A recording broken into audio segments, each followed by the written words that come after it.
Alright, welcome back nerds. So now we're going to finish the binary clock by making the LED display. So let's go ahead and launch Eagle. If you already have it open, that's fine. You can just do File, New, Schematic. I'm going to save. Last board we called B-Claw Control Mod. Now we're going to call it LED Display. Go ahead and save that. Turn on the grid. And pretty much what we're going to have here is LEDs and then the connector to connect the LED display board to the control module. So let's go ahead and add some LEDs. We're going to add LED. We're going to do LED, and you can choose any color you want if you want to have some differentiating colors. I want to make mine all blue, but you can do anything else you want. If you want to pick these, just make sure that it's a through-hole component if you want to stay consistent, or if you want, you can do surface mount. But that's on you if you order your board. So I'm going to do this LED through-hole. T134 is just the size standard or package, 5mm, so it's 5mm in diameter, and then the color is going to be blue. Drop that here. We're going to add a ground to it right now.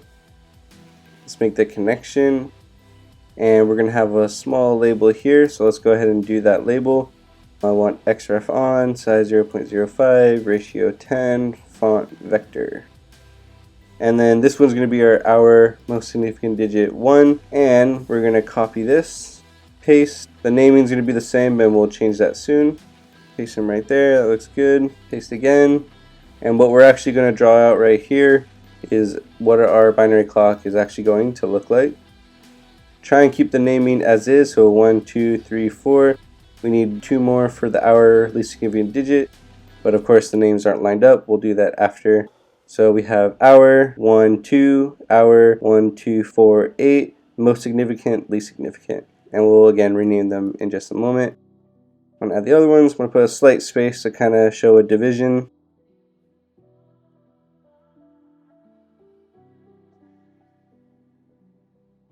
Alright, and there we have it. So we have all our LEDs, 1, 2, 3, 4, 5, 6, 7, 8, 9, 10, 11, 12, 13. Let's go ahead and name them appropriately.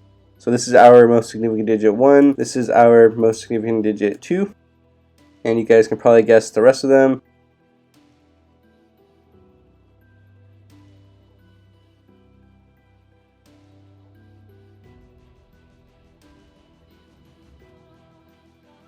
Great, and then what I'm actually going to do, and this might be helpful to you or someone else reading this, is actually I want to put labels that are much larger.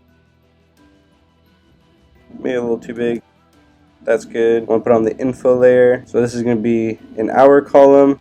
Let's go ahead and put it centered, top center. There we go. Hour. This is also another hour. This is actually going to be minute, but I'm just going to keep on using the copy paste. Actually, one more thing I want to put right here. So this is going to be colon, so it kind of looks like the time. Minute and minute. There we are. And then I'm actually going to put the weight of each one of these here. Align center left, like that. And this is going to be a weight of 1, 2, 4, 8. So if it hadn't made sense before, hopefully the naming convention kind of makes sense. I didn't put anything explicit to show the least significant digits or the most significant digit, but hopefully it's kind of clear. Finally, let's go ahead and box this up. Give it a label. It's going to be our LED display. Bottom center, ratio 20%. That looks good. So now all we have to do is add the connector that these will connect to connect the LED display to the control module. Alright, so let's add the control module connector. It's going to be again 1x14 as we did for the control board, but this time we're going to use a vertical female part to connect it. And we have to do this for them to actually connect in a somewhat right angle manner. And of course this is going to need a bunch of labels, so I'm going to cheat and do breakout pins all, none. Change the style, so you can do change style continuous. And then now I'm going to do the breakout. There we are. I want them to be only 1 in length. We're going to add our label. Make sure you change your settings if you want them to be consistent as we have been. Add our ground, make the appropriate connection.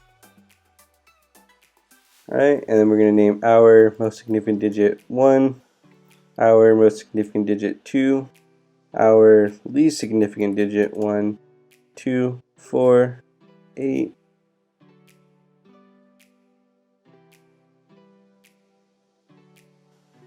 great. So we have our control module.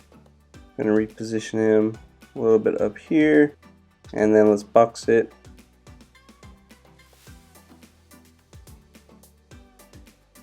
I'm going to center it. Probably shouldn't have put it so high.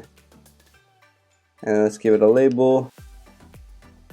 It's going to be control module connector.